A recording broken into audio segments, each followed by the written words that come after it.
Hey Waffle Gang, I do hope you are well. My name is Mark and today we're checking out some more relationship stories, and if you do love a Reddit story, why not consider hitting that like, subscribe, maybe that notification bell too. Let's crack on with today's first story. Now, today's first story comes from Hopeful Fold 1, who says, "Am I the arsehole for telling my stepbrother and girlfriend to sign over parental rights?"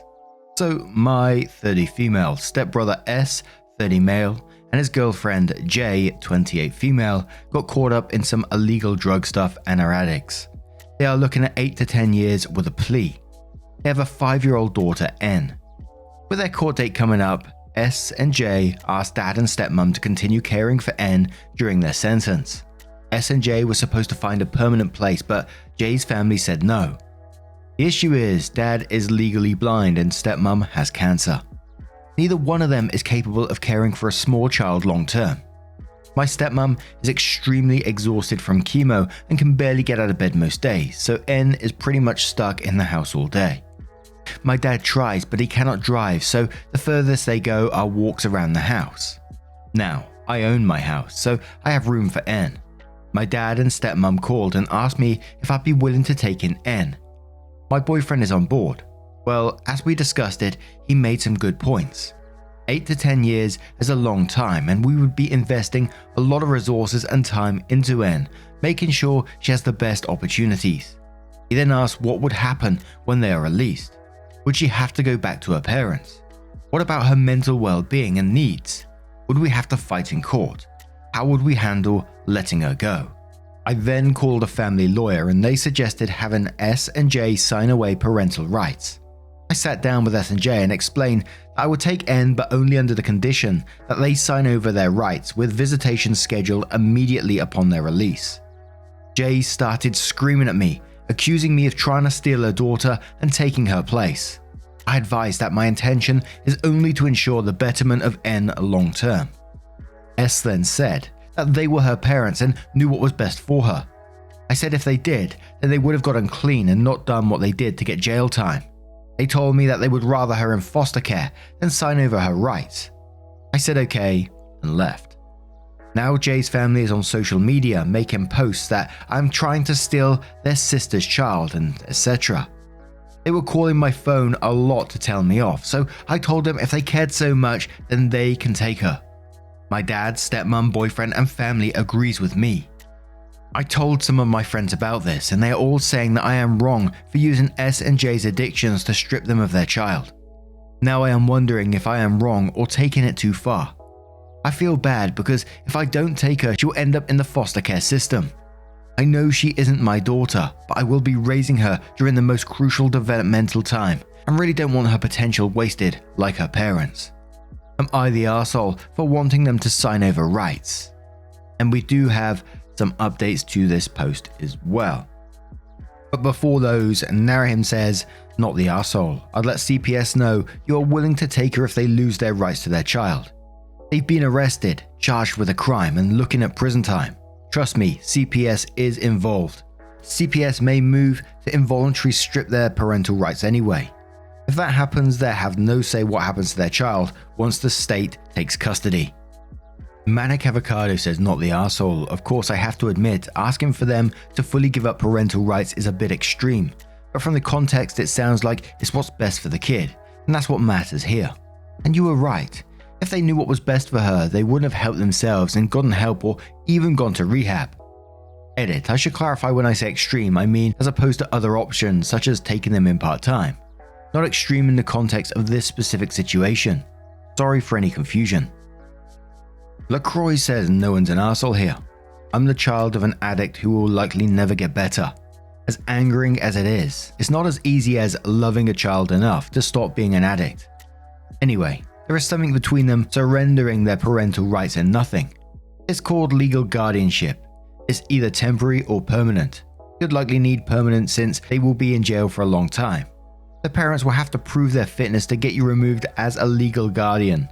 If it works in your state like mine, you need to retain a family law lawyer, not just call one up and go over all your options." Septic Phallus says, "Not the arsehole. Obviously, it is incredibly painful for them to do it, but their child's well-being should be the number one priority.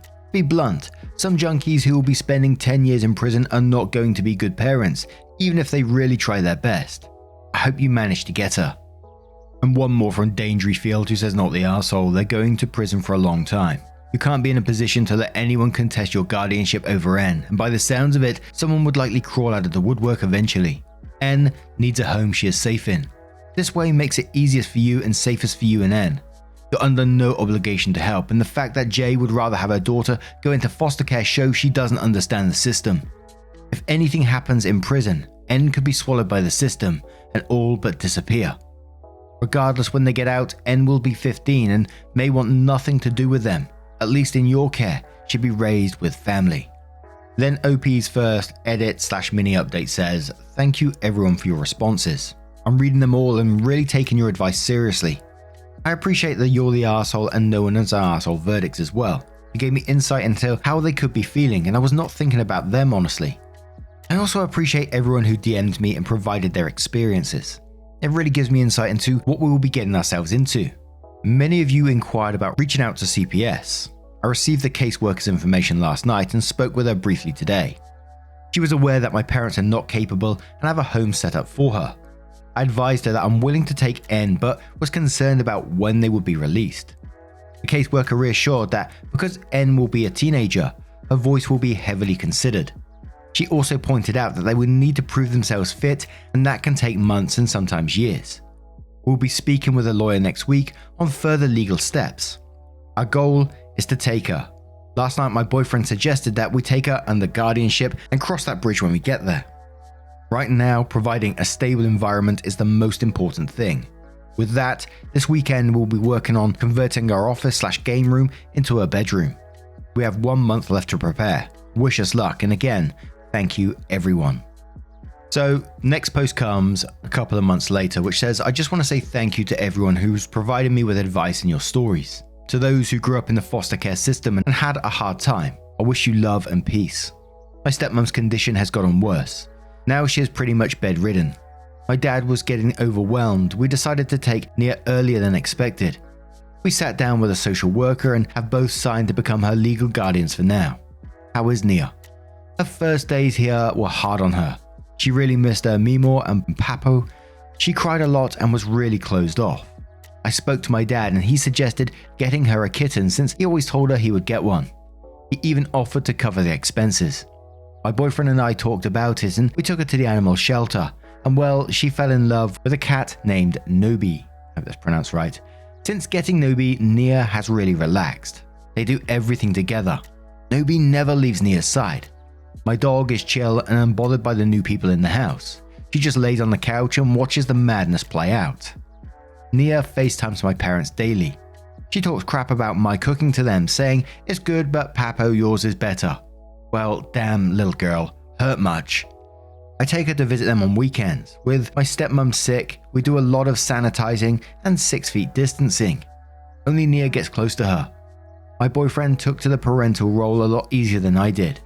He's currently reading her Harry Potter.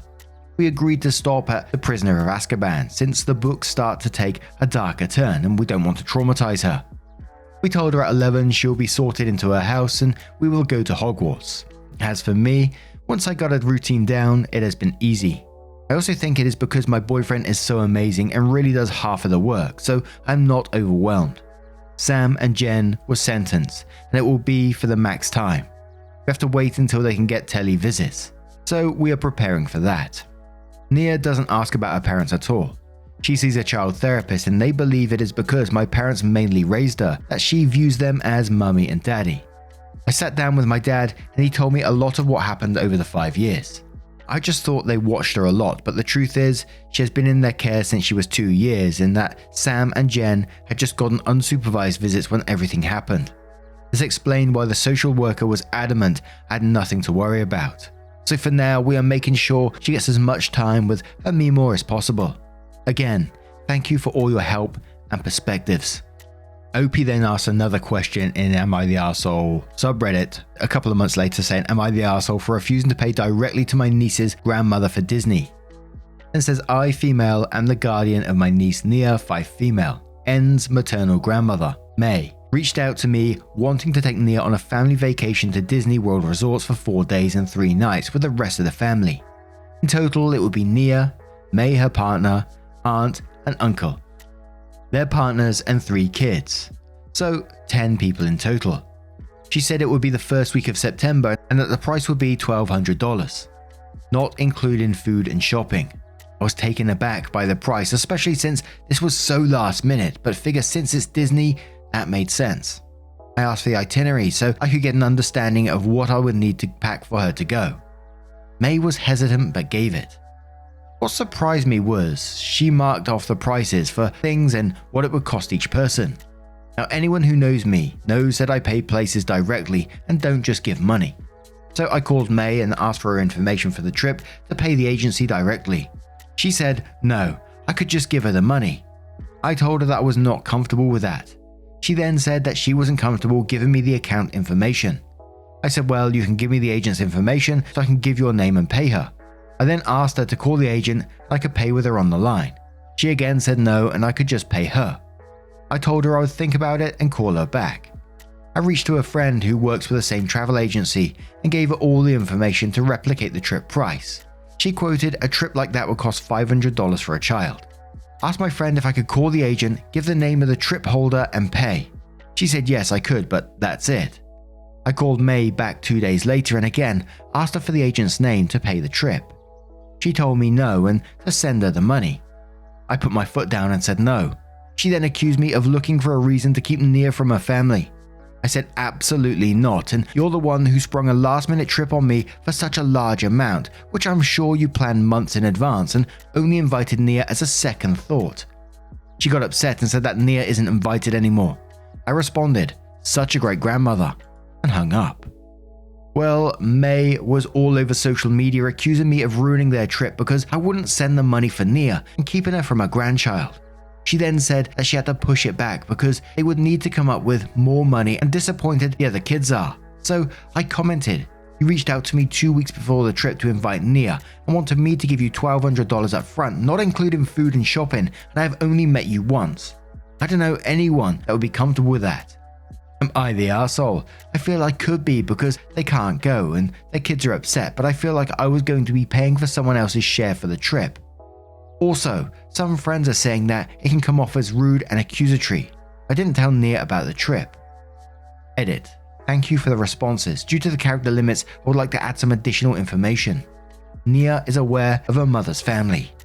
She used to get picked up by her aunt and uncle to hang with her cousins. Before being a guardian, I barely had contact with her. I met them a few times in passing at parties. Due to some issues that I had with my stepbrother, I don't interact with him outside of holidays. I only met May one time, and that was at court to discuss guardianship.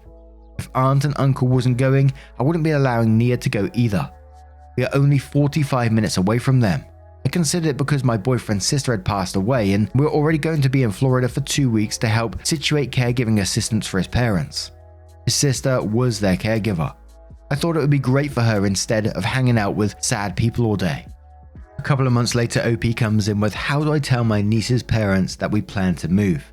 Backstory, my niece, 5 parents, my stepbrother and her mother will be in prison for the next 15 years due to some criminal activity.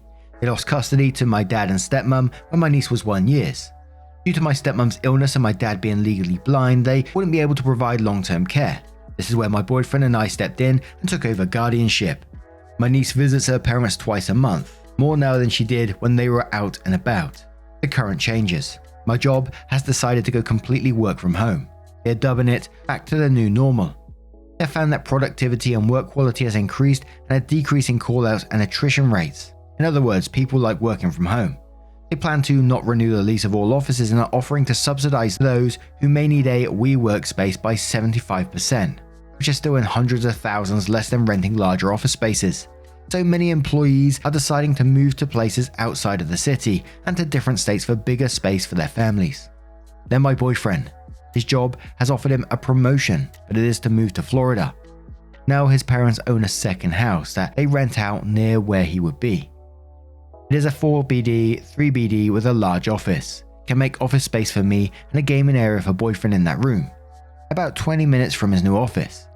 The one bedroom has an attached room that boyfriend said can be niece's room, with the attached room being her play area and then study area.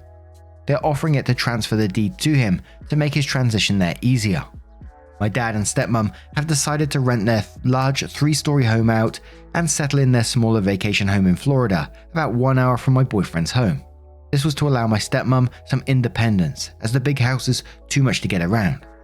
I know my niece will miss not seeing them every weekend, and they are like her parents. Lastly, my mum is retiring at the start of 2022 and is moving with my younger brother to her house in Georgia that she used to rent.